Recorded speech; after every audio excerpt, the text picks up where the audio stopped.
Welcome home, Bitcoin Truth Seekers. It is Thursday, May 5th, 2:01 p.m. here in the Arizona desert. All right, the day is kind of crazy. The markets are kind of crazy. Let's take a quick look at that. BitcoinDailyView.com. Got more for you there. Let's rock through a little bit of news real quick here about things that are going on. Why the Dow plunged more than 1,000 points? Should I wait for stocks to sink lower? Here's what some pros think. This article is okay. I mean, really, I'll put it in the live chat. I think for me, my little summary of all this, and you can listen to it. I like that because I like the ones that kind of read to you. It's just helpful when you're running around. You can listen to something rather than have to read it. Not that I mind reading, but we all want to get all the data that we possibly can, and listening to it helps. So I don't know what's going to happen. So I'm just kind of chilling. I'm not going to I'm kind of out of the market, sort of hedged out slightly when Bitcoin was a bit higher. So I'm just, stacking sats and chilling. I'm not even going to dollar cost average, really. I'm just going to wait and see what happens. Let's take a look at more stuff. All right. A Bitcoin margin call if the world's leading cryptocurrency drops below 21,000. Michael Saylor's MicroStrategy will be forced to pay up. Interesting little article, kind of fun. I'll stick it in live chat. It's fun. If it actually does, I read through this. If it did actually dump that low and stay there for a while, it might be a margin call for MicroStrategies. And that would make, people like Peter Schiff and stuff like that really, really happy to see that. Anyway, it's a big deal. Something to think about. If we actually get to that point and MicroStrategy started to actually have to margin call or sell some Bitcoin or something, 21,000, if that actually started to happen, if they were selling off, would drop quite drastically more, I think. So just something to watch. Note that number. If we get there and stay there, make haste. Whatever you're going to do, have a plan. Breaking: Gucci to begin accepting Bitcoin in select stores. Who gives a shit? Okay, now the most important Bitcoin support. Crypto Rover is good. I like the things that he puts out. And he has the 3-day chart here. And I think, I draw it a little bit differently than he does, but he makes a good point. I shouldn't say I look at it differently than he does. I hadn't really looked at it like this before. The 3-day chart, I was looking at it a little bit differently, more along the lines of the 200 moving average. But I think what he's doing actually has some validity here. So I'll put this guy in the live chat too, so you can follow him if you so desire. He puts out good stuff. So let's look at the chart that way also. Gasoline.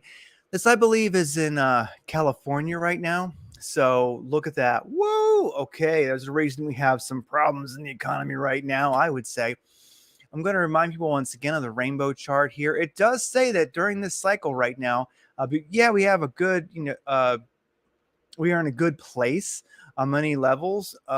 It does make within this cycle, as it kind of measures them, it does say we could go down as low as 18,000. Anyway, I'll put that in the, we have a weak looking market right now. So just something to think about. I'm a perma bull. Ultimately, I think that, we're fine, but if we do have a bit of a dump in the Bitcoin market, so be it. We do. Anyhow, it's interesting. You can look at this and you can look at it historically. It's not been that incredibly off, although anything can happen. Bitcoin plays by its own rules, but it's interesting to watch. Could we be in for a bit of a dump? We'll see. I'm positive either way, because overall we're to the moon, baby. I mean, Bitcoin's great, and many alts. Look, even in a down market, even if Bitcoin's friggin' like doing a red waterfall, doesn't really matter. There's always money to be made. You can short the market if you so desire. You can always find longs I think probably like 90% of traders do just simply long. They don't really, they don't use leverage. They just buy, for things that are moving up, or they would like to. I think people who short are actually probably more pros and dumb people do. It's kind of a weird land. The shorter people who truly have the ability to play the market up and down, I respect them a lot. Those who do it successfully, but I would say most people long. And the thing is, if you're one of those people who only longs, even in a downward, even if Bitcoin gets into a bit of a recession, like kind of downwards chart, there's still going to be alts that go off crazy. So even if that happens and your portfolio is getting your Bitcoin aspect of your portfolio is on the way down, don't worry. There's plenty of alts that we can aggressively chase. It just takes more work every day, but you can find alts that will make you a lot of money. And if you're a shorter, well, you're set anyway, right? You don't care. You're like, whatever, I have no soul. I'm a hollow-eyed, soulless, gutless monster. I would invest in a company that made landmines if it made me money, whatever. So anyway, looking at US oil spot right now, we're coming in at $107 a barrel. We're above all important moving averages. Oil is pumping. Well, there you go. Okay, looking at this next to that, dollar strength index was dumping yesterday. Market was a little bit better yesterday, and now it's pumping. It's really interesting, and you can read a lot of articles on zero hedge, and I got to admit, I don't totally understand it, but I have mixed emotions about the dollar strength index continuing to move up so aggressively. It's a mixed bag whether that's good for our economy or not. Anyway, if anyone really understands it, send me an article, comment in an article, go over to Bitcoin Daily View chat and put it there. Or if you're a blockchain education member, put it in that live chat. Anybody who really understands the DXY and how it pumping or dumping affects the market, and you got articles or just wisdom, please post them.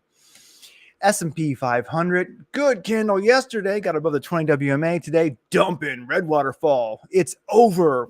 Okay, anyway, let's look at the RUT in the same window. RUT looks terrible. How about the Dow? Dow looking awful, even wick to the 20 WMA. So pretty much traditional market, I can scientifically say it sucks ass. It's not doing great today. Looking at the Tech 100, I like this one, the US Tech 100. Good thing to look at. Check this out. As you can see, below all the important moving averages, it's kind of been riding a channel down for quite a while here in the daily chart. And today, definitely making a beautiful red candle coming in. So market dumping today. All right. Gold, not a safe haven today. It's tried to pump, but it ain't so far. So red candle today for gold. Silver had a green candle yesterday. Actually pulled it. It was, I can't tell you how many like metal people I know were like, seriously, I don't want to talk about, I don't want to comment on what they were doing, but they were just a little bit happy with themselves. When they saw silver maybe finding a bottom, well, guess what? It didn't, and you're screwed, right? So anyway, silver dumping hard today. All right, take that. It's not dumping, the ruble versus the dollar. So ruble USD pumping. Oh my gosh. So basically, Western collective West, mostly America. You got like the UK definitely involved in that. France, you got Britain, collective West, NATO. Would you stop doing stupid things? And it's very sad because Germany really is being asked in the name of this. I'm going to call it globalist aggression through NATO into the East.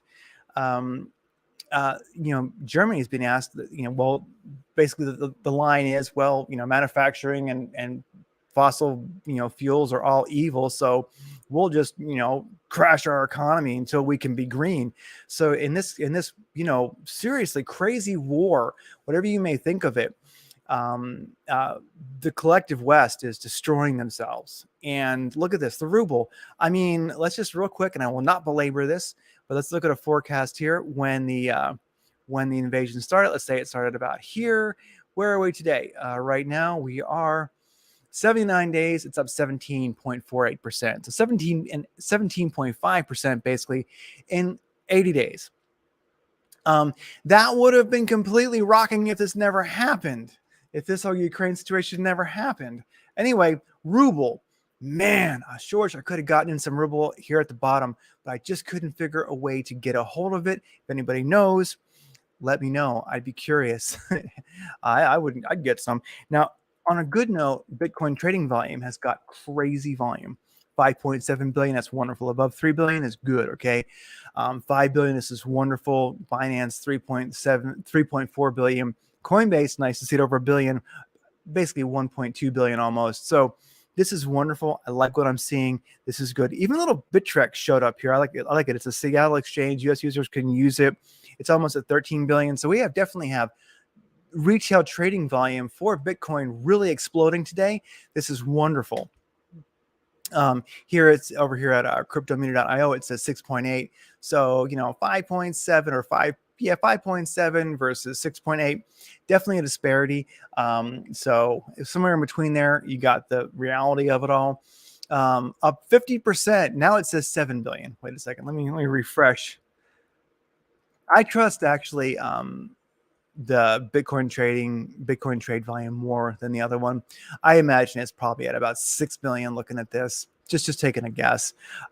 It says 7 billion, maybe 6 point something billion in reality. But anyway, what I can say is it's up 50% trading volume last 24 hours. Hopefully that's not people panic selling, and hopefully that's not longs getting wrecked. People got too excited yesterday. Looking at your trade volume graph, you can see we got a serious little perk up recently. What I do like seeing is right here. And this is an interesting one right here. I like this. Looking at spot trading volume, we got great volume across the exchanges, just great volume. Got over 3 billion on Coinbase, 21 billion on Binance. That's wonderful. And what's important here is look at the green numbers. The volume is on the way up. All the big exchanges, basically, they're all in the green. So people are definitely, there's volume. Is it people selling? Hopefully not people panic selling. But with that said, definitely it's more likely bullish than bearish. Now, this is one thing. Check this out. On Binance, derivatives, basically longs and shorts with leverage. 75 billion. That's insane. Okay. You don't see those kind of numbers unless you're in actually a pretty good market. So 50 billion is 60 billion. All right. 70 billion. Yes. So we are rocking. We have incredible derivatives action happening on Binance. Now, looking at Bitcoin, where are we at right now? Bitcoin, the top 100, 36,469. Bitcoin is definitely taking a bit of a tumble today. With Bitcoin that week, as you can see, the top 100, are any of them in the green? None that I see. That's one of the things I always recommend. Look at Bitcoin, look at its strength, look at which way it's going when you are trading alts, because I don't care what anybody says. They can say, yes, a lot of things will pump against Bitcoin when Bitcoin dumps, but eventually Bitcoin will drag its ass down too. So Bitcoin right now, weak, and the top 100 wiped out. Okay. Looking at longs versus shorts on Binance, 78% long, 21% short for Bitcoin. Then for Ethereum, 72% short, 27%. I'm sorry, 72% long, 27% short. That's a seriously long bias. Watch out. Binance might want to make money and wreck you. Okay, so be careful with that. Who the crap is longing right now? It just seems, I don't know. It seems either optimistic or not smart. Wait till we get some kind of a confirmed uptrend before you start longing, with leverage especially. So anyway, looking at the daily MACD, the tangent has seriously turned negative. We kind of had a fake out yesterday. Boom, it broke low. Daily MACD is negative, and the daily MACD, and look at the daily candle, sucking ass pretty hard. So anyway, Bitcoin taking a bit of a dump here. Now, I like what that guy said over there. He talked about, I don't quite understand what this one guy was talking about. When he was talking about, or was that the most important Bitcoin support? So he's going back to so if we look at that, and this is a 3-day chart. We'll look at this. Let me actually move him over here real quick. Sorry for the, let me actually just drag this down here. You probably won't be able to see it. Let me put it over here. So this chart, that chart, 1, 2, 3, 1, 2, 3.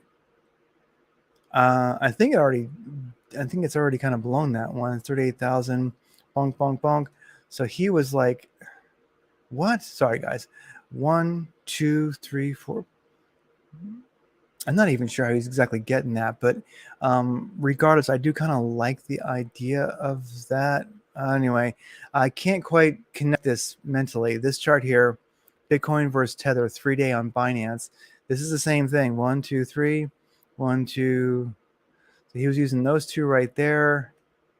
Okay, let me, sorry, I see. Sorry guys, sorry to be kind of a brick. So he's like looking at like, I think he was like here basically. Is that what he was seeing? Yeah.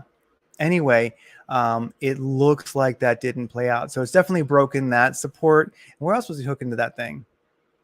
Way back to, maybe he's like, sorry guys, I'm just a 3-day, right? 3-day. It's not, if I explain it the way he was seeing it, I think he's looking at something more like this. Yeah. Okay. There we go. All a matter of perspective. So he was doing that. And I'm not sure how he connects what he was connecting back to over here. Anyway, I won't belabor it. We all got things to do. But 3-day chart, MACD negative. It had a slightly positive tangent, working on a slight tangent, slightly positive tangent yesterday, but that's gone. Done. Ain't gonna happen. This is broke, of course, as he mentioned. You can, this is cool. I could see doing that. Where do you 1, 2, 3, 1, 2? Where is he getting this from? What am I missing? You guys are probably seeing it and being like, I wish you just move on. Bonk, bonk. 1, 2, 3, 1, 2, 3, 1, 2, 3. Where does he get this part?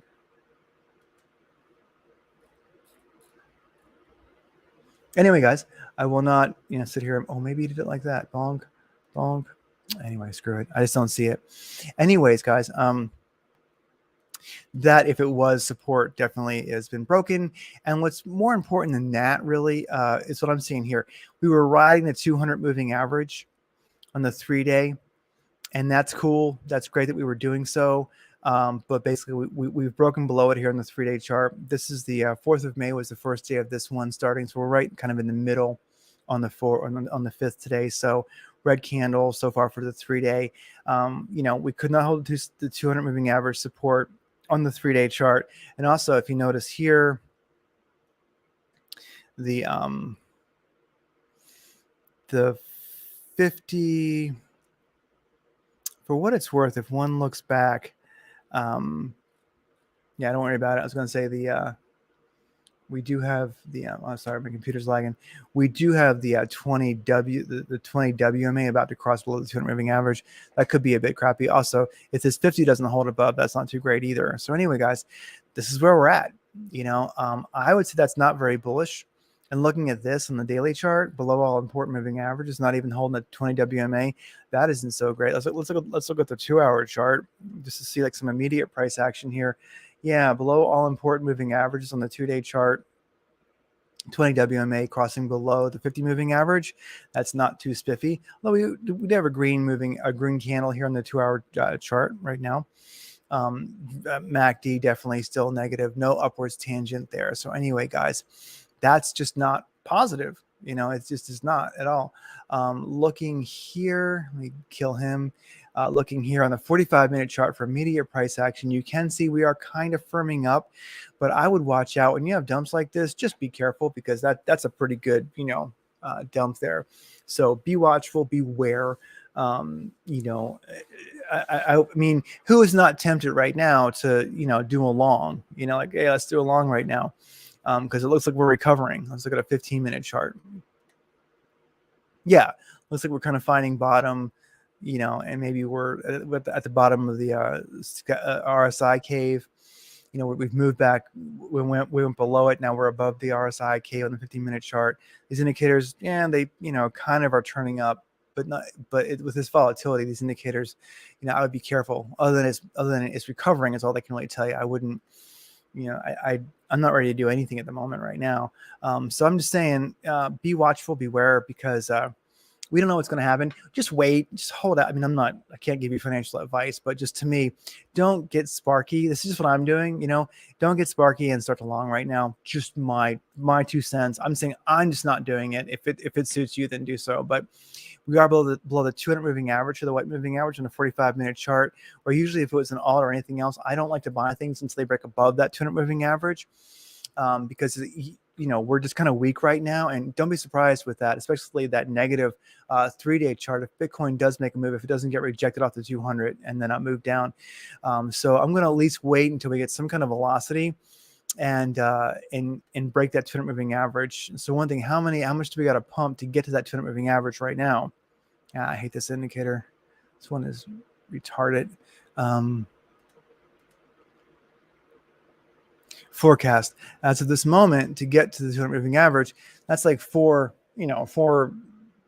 5%, basically 5% to get above it.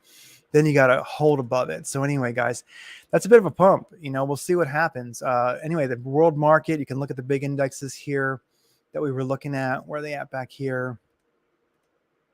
Crude up, DXY up, S&P 500, and a lot of the other important indicator and indices are down. If we look at like Trading View right now, Trading View, charts, markets. I want to look at indices, U.S. index. You could look at So let's look at right here. You can see the U.S. indices. S&P 500 down 3.3, Nasdaq down 4.6, Bitcoin down 7.8, U.S. dollar. Of course, it's 1.18, which means the world's not becoming a better place. Dow 30 is down 3, Russell 2000 down 3.8. I mean, this is kind of grisly. Some things are not doing bad, but in general, yeah. I mean, look, most of it's a mix of red and green, of course. But anyway, looking at the majors right here, Nasdaq down 5%. Anyway, guys, beware, be careful. I'm just saying, I'm not into. If you're dollar cost averager, you're probably pretty happy. But I'm just saying, I myself am not going to hop in and long right now, not until I get a better confirmed uptrend. And that uptrend for me really is going to be, at the very least, on the 15-minute chart, a nice move and a break above the 200 moving average, and it's going to kind of stay there. And then I'd really like to see it, do better on the 45-minute chart. I want to see a positive tangent to the MACD on the 2-hour, and maybe a positive tangent on a daily. This is a good sized dump, and right now the market's pretty weak. Sentiment's not that incredible, so beware. If you're dollar cost averager, you're probably already buying, but if you're a longer, be careful. ZIL versus USDT. Here's something I do like. This is from yesterday. ZIL made a beautiful run. It ran up the top of the RSI cave, bounced down, and even with all this massive dumping, it's actually making a 200 moving average bounce right now. Its indicators, the stochastic RSI right here, and we found oscillator by Lazy Bear are both in agreement that we are oversold. KRI is on the way back up. It never lost the positive SMU binary candles. Squeeze indicators beginning to show some positive motion. Directional index is in the red, but the ADX is still about 25. I like that. We could see a positive tangent for that ADX and a green candle here on that directional index. Watch out here, because we could see a situation where we kind of bounce between the 200 and the 314 for a while. And that is the 314, the blue one right here, purpley blue one. So let's see if we can get above. If we continue moving, indicators turn up and we get a break above this 314 and we hold it as support. Bam! This is one that very well might be something to play if I was to break out a Fibonacci sequence. Let's go right down here. I'm going to do like that. If we were to do that, we're actually right now we are above the 200 moving average, and we're actually back to the 618 golden pocket. So this could be an interesting play, guys. Just saying, if I was really crazy, I would I'd hop in right now and put a stop under the 200 moving average here, and I would on the 45-minute chart, and I would give this one a shot, because this guy could have some velocity upwards. I'm just playing it safe, because if Bitcoin dumps more, so will it. Something I wanted to mention that I've kind of been into recently is EMP.Money. I was gonna have someone on the show today, but it probably will be next Tuesday. And also, one of the top dev who created this is going to come on, and we're going to chat about stuff. So anyway, I'm going to take my little referral link here and put it in the live chat, and I'm just going to say, hey, check it out, because I've got a node here. I won't belabor this, because we're going to talk about it in much greater detail. But I have the mega node. It's like $3 grand to get that started. But so far since yesterday, I've actually made $44. And the thing is, then you can claim that, and you can farm that EMP you're making. And then that makes e-shares, which the e-shares can go to the boardroom, which makes EMP, which you can put back in your farm. And that's just wonderful. And the node, basically, if we look at the node, it will tell you right here, daily EMP is about 61.37, so $61, well, 61 EMP, which is about $45. Yearly EMP is about 22, You can see how much you make yearly. It's going to be a lot of EMP. So the APR is around 559. Daily APR is like 1.5. And then, of course, you're also putting that in your farm, and you're good to go. And you can just you can make money off the EMP that you're making, or you can cash it out.